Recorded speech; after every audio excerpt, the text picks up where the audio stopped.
Hello, I'm Darren. I'm from Movie Reviews 101, and today we're going to talk about Final Score, directed by Scott Mann and starring Dave Bautista, Pierce Brosnan, and Ray Stevenson.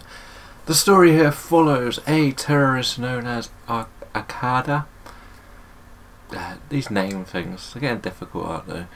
Who is played by Ray Stevenson, who takes over Upton Park, or the Boleyn Stadium for West Ham, in an attempt to locate his long-fought dead brother to kill or get his revenge on for turning on him when they lost their revolution in Sokovia.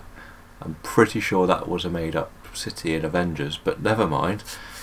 But inside the stadium is US soldier Mike Knox, played by Dave Bautista, who will do everything to stop him and save his niece.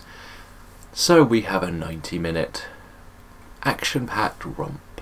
So here we go, the free-ups.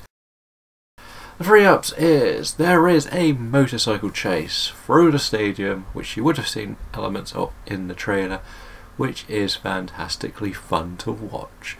It is so over the top, so crazy, and it just doesn't make any sense, but I wanted to see more. The second one is Dave Bautista himself. We know he's had an interesting year, to say the least, with the whole Guardians situation. While we might all stand with him in his beliefs, we have seen him start to carve out himself as a bit of an action star.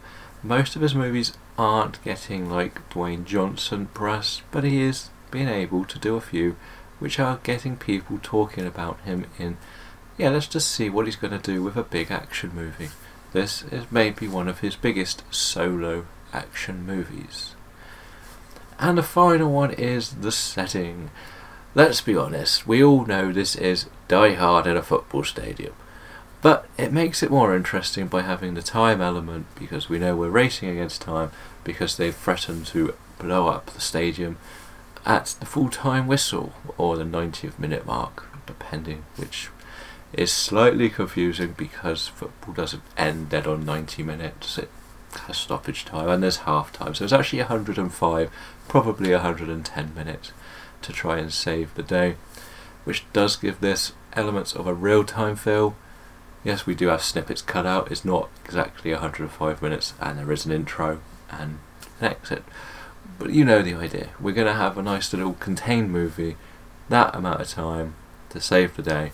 The fact that people cannot leave the stadium but they don't know is good, but if they did it would only cause more destruction, is interesting. But yeah, interesting. I liked all this. So from the free ups come the free downs. And the first one has to be to do with trying to switch your brain off for something. As a football fan, and I like the stadium idea, there is no way West Ham United are in a European semi-final in this day and age of football. Never going to get that far in Europe. So that is so hard to disbelieve. If you wanted to use London, you had 3 clubs that are generally in Europe every year, in an Arsenal, a Chelsea or a Tottenham. So you had bigger stadiums as well. I just don't really understand where the European bit came. It just went like this and I completely lost everything I was going through. The second one is the niece, the 15-year-old niece who's come from a bar in London.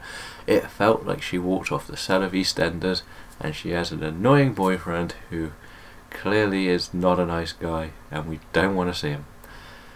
It is a frustrating side story to watch. It's just, you know that he's an idiot, you know she needs to learn, and you know Mike will kill him if he ever did anything wrong.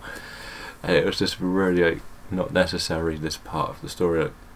She's not really part of the action till the later parts of the movie, so it's just there to make her out to be rebellious and difficult to find. But then we are. Then the final one is this horrendous attempt at racial stereotyping. We have one of the stewards at the stadium who comes from, I want to say, some form of Indian descent, and they have an old woman criticising him, calling him insults, and says, "Where are you from?" And he goes, "Brixton." or something similar to that. And she's like, "Yeah, via Baghdad," and you're like, "Are you sure that's okay to put in this movie?" It's kind of racist. But what this character has to do, he is sort of like your comic relief, which is funny enough, but certain things he does is like, no, don't do that, that's wrong, we don't need to see this. But overall, this is just simple, enjoyable action. You're not really going to worry about too much. You know you're going in there to watch Bautista fight people.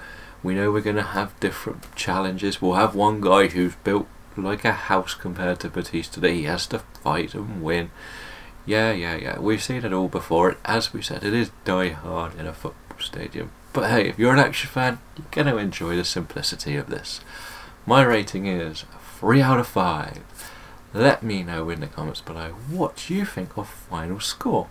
And until next time, we're going to go and plan our own Die Hard sequel, rip-off, spin-off, whatever we want to call it. Maybe Die Hard on a river cruise.